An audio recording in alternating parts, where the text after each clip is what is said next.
What's going on, guys? TKD123 back video, and today we're going to be talking about all the music industry news that happened. It's been a few weeks, so we're just going to go over stuff that happened more recently. If I missed a couple stories that happened while I was gone, I apologize for that. Yo, XXL, check your music publishers if you will. But here are the news that I just thought that was interesting that was on the dock. Starting off here, you all know I'm a big fan of French Montana. I feel like, he's one of those rappers that, is I feel coming into his own, right? You know what I'm saying? Like, he's not really that big, not really that popular, if you will, but I feel like, eventually he'll catch on, right? I'm a big fan, and he is coming out with an album next month. It is titled Jungle Rules, and he released the official cover art, which, looks pretty, okay, it looks fine, it's not bad, it's not great, but, it looks pretty okay. It looks like a regular standard, hip-hop artwork that he would actually come out with, and it's coming out July 14th, so by the, month of July, we'll be getting a new French Montana album, and expect a review from your boy, of course. It doesn't look like there's anything weird with the release of it. It doesn't look like, it's going to be,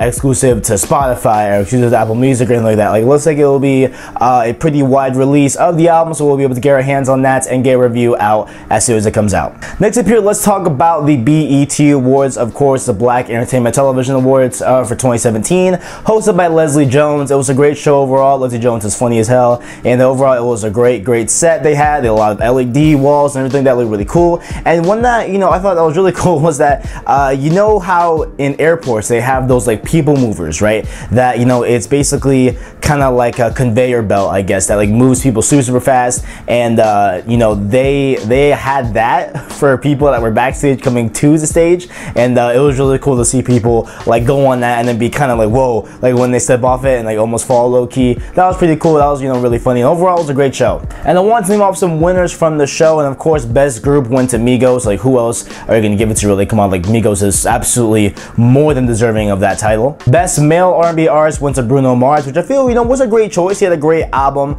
that we reviewed around the beginning of the year or around December, something like that. It was a great album overall. It was pretty short, but it was a nice, kind of different, way different than anything that's coming out, really at all today. So definitely was a great album there. And of course, the best R&B artist went to the girl category, went to Beyonce, of course, because, who else are you going to give it to, really? But what I found interesting was the best female hip-hop artist went to Remy Ma, which I thought was really random because she's barely on the map, at least in my opinion. I don't know, like, maybe I'm way off base on how many people, actually listen to her and how many people actually are that, that attentive towards her and her music. But I found that really weird to have her win that, because to me, she seems pretty irrelevant, but I don't know, I guess she's relevant in some cases. And the best male hip-hop artist went to, of course, Kendrick Lamar. I'm seeing him next month, so get ready for that vlog. It's gonna be hype as hell. I'm seeing J. Cole and Kendrick Lamar within 6 days of each other, so it's gonna be a really cool week in that case, and I'll be definitely posting those vlogs here on the channel. Make sure to look out for those. And then we go on to best new artist. Right now, of course, we had some heavy hitters here. I was hoping we would get Black on this list. I was hoping we would get a few more people on this list, maybe Russ, for example, but it's okay. We had a pretty fine list in my opinion. And Khaled was on there, or Khalid, I'm sorry, Khalid, him and whatever, whatever, right? So Khalid, right, was on this list, and I would have loved for him to won this award, right? Of course, would have won him too. He's freaking 19, like, he's my age, fam, and he's already, blowing up so big, man. Like with his album American Teen. I haven't listened to it yet, and I we'll probably eventually get to it, honestly, but I've been hearing a lot of good things about this artist, man, and especially, like, him in the mainstream, at least, within my kind of demographic. He's definitely blowing up in that sense, and that's why I feel like he should have definitely won this, but it went to Chance the Rapper, which I'm just like, man, like, Chance the Rapper isn't necessarily a new artist. Yeah, like, he's new in a different sense of, when we look at the scales, obviously, but, he's had his other projects before, like, what I'm saying? Of course, Khalid probably already has his as well, but I just feel like Khalid, would have been a way better choice for best new artist just because of the factor that he's blowing up, like, so big right now, what I'm saying? And that Chance has had time to kind of marinate on the success and stuff like that. So, that was neither here or there, but hey, man, you know what? Props up to Chance. But Chance also won the Humanitarian Award for the BET Awards, and that is an award that I really give it to nobody else, man. Chance is doing big moves in Chicago, man. Like, he is helping out a ton. He's standing up to the people that are not trying to help out the, you know, whole city with the public school and stuff like that. He donated all that money as well to the public school, you know, education system within Chicago. So definitely a big thing there for Chance, and I definitely do feel that he won this award wholeheartedly, man. So respect to him. And even like, I think I remember watching it like kind of half and half. I was busy with something else, but Michelle Obama even, you know, made a video for the BET Awards and, you know, set some words to Chance. So definitely a good thing there, man. So definitely right up the Chance for that humanitarian award, man. He deserves it wholeheartedly. Another thing that happened at the BET Awards, which is going to be our next, you know, point topic here, was a little scuffle between Joe Budden and Migos. And of course, Joe Budden is one of the co-hosts of the Everyday Struggle show. If you're on Twitter at all in hip hop, like, you will have definitely seen these clips before of, you know, him and his co-host arguing about hip hop and stuff like that, and you know, arguing about just topics of artists and like, and, you know, just things going on in the whole hip hop industry. They tend to butt heads. I feel like it's just an act, honestly. Like, I feel like it's just for the camera, just for the show, just for the buzz. I don't feel that, you know, it's a real beef most of the time. Maybe, I'm sure there's a real beef sometimes, but you know, just back on topic here. So Migos and Joe Budden were having an interview for, I presume, an Everyday Struggle episode, and you know, things got pretty tense after, I believe it was the co-host asked Takeoff, you know, why he was left off Bad and Bougie, or why you know, or just his thoughts on him being left off Bad and Bougie, stuff like that, and that started tension because he claimed that he wasn't left off Bad and Bougie, obviously, because he's still with the Migos and stuff like that. So we got, you know, a little bit dicey there.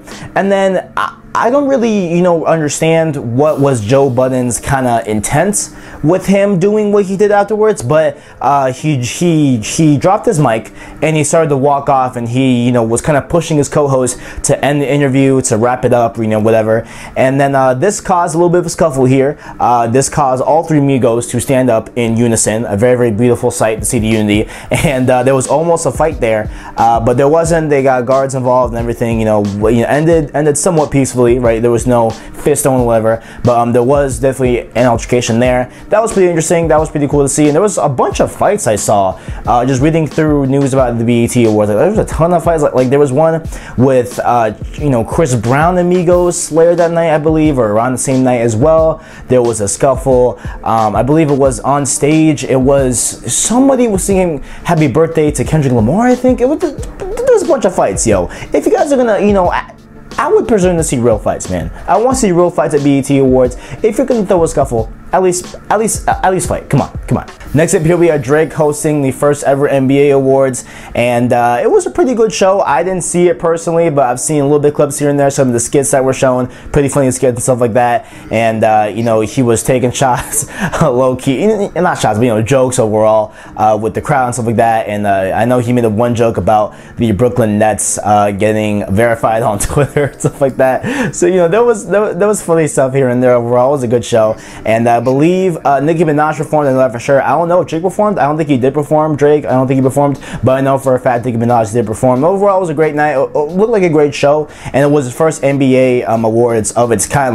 Like, I know he hosted the ESPYs a few years ago, but this is the first time they had like an NBA-centric awards. So I'm presuming, you know, if it's success, if its ratings went well, then maybe they will continue the NBA award tradition that was started this year with Drake. But who knows what's gonna happen there? But overall, it was a great show. Definitely check it out if you guys are interested. Also, in terms of Drake, he dropped 2 tracks this week, right? He dropped a remix to Freakin' You by P&D, right? And the remix, it's okay. It's all right. You know what I'm saying? It wasn't, you know, it's not the best thing I've ever heard. It's not the worst thing I've ever heard. It was just a pretty fine remix. It was whatever. But the other track that he put out, Signs, it has like a low-key Jamaican vibe to it. Kind of like, imagine Passion Fruit, but a little bit more turned down, right? A little bit less kind of up vibey, if you will. That track is definitely a great track overall. I love that track personally. It's been on my queue on repeat for a couple of days now, so definitely do enjoy that track as well. So definitely go check out those 2 tracks along with the NBA Awards show that Drake hosted earlier in the week. Next up here on the channel, a big topic of discussion as of late is the new Jay-Z album. Right now, of course,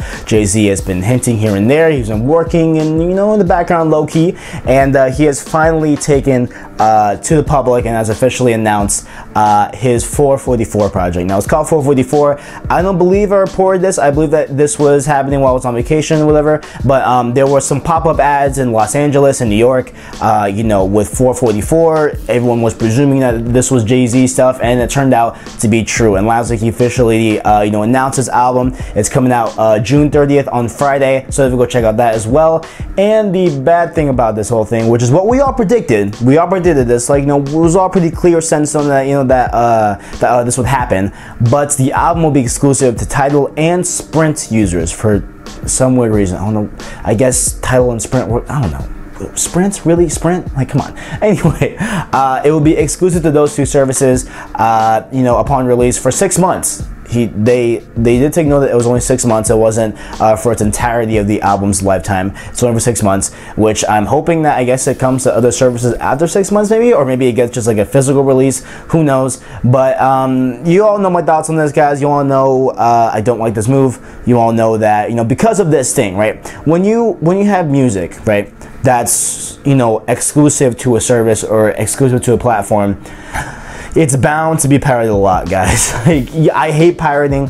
I hate it with all passion, but to me, like, my kind of standpoint is that, you know, if an artist gives a user no choice, right, or they give them choices that are absolutely absurd, like, hey, even though you're, you know, subscribed to Apple Music or subscribed to Spotify, whatever, we want you to get this service. Like, if an artist does that to a consumer, then what do you expect them to do? You know what I'm saying? Like, I mean, like, it'd be different if this was going to be released physically alongside these streaming services. That would be a whole different thing here, because then I would just, you know, push you all to, hey, just go buy it physically, rip it onto your iTunes library, all good and dandy, it's all fine, right? But, you know, when we're backed into this corner, it's bound to be the biggest pirated album of the year. It's just how it's going to go. And then, however, you know, along the final, you know, the kind of official, you know, naming of this album, stuff like that, there have been some visuals leaked that are in connection to this album, right? And there were some shots leaked of a couple of actors and stuff like that that were posting on their Instagram stories about them on set for a Jay-Z video and stuff like that. And it is being set in a prison, so that seems pretty cool, looking pretty awesome there. And along with that, he also did officially announce a tour for the album that is happening in the fall. It was scheduled for the summer. However, you know, with Beyonce having the twins, he pushed it to the fall, so definitely, you know, expect a tour there. And will I go? Maybe. Like, if he comes to Phoenix, shoot, I'm down. I'll go. Why not? Whatever, I'll go. And the last thing on the dock here is that Nicki Minaj got one of the highest awards in hip-hop. Now, of course, when it comes to hip-hop artists, they always like to rep their city, you know what I'm saying? Like, they like to rep where they're from, you know what I'm saying? And throughout recent weeks, we got Big Sean getting the key to Detroit, we've had Drake get the key to Toronto, and now Nicki Minaj has gotten the key to Queens, New York. Now, this is cool, right? Because I'm from Queens. I don't know if y'all know that. Like, I'm from Queens, New York, and stuff like that, so pretty cool to see my city on the map, low-key, here and there. And you know, I feel that this award is definitely deserving of Nicki Minaj. She's done great things in recent, you know, weeks and stuff like that, with her having aspirations to start a charity for college students, stuff like that, and for her even getting on Twitter and paying off people's loans and debt and stuff like that, and books and tuition, all that good stuff, man. So Nicki Minaj is definitely doing good things here, man. Like, definitely doing good things for the people, for the culture. So definitely feel like this award is worth and, you know, very much deserving of Nicki Minaj's grace, if you will. And ladies and gentlemen, that is all I got for this week. If you all enjoyed, make sure to like, subscribe, and share down below. I appreciate all the feedback you give me. Thanks for watching, and as always, I got you.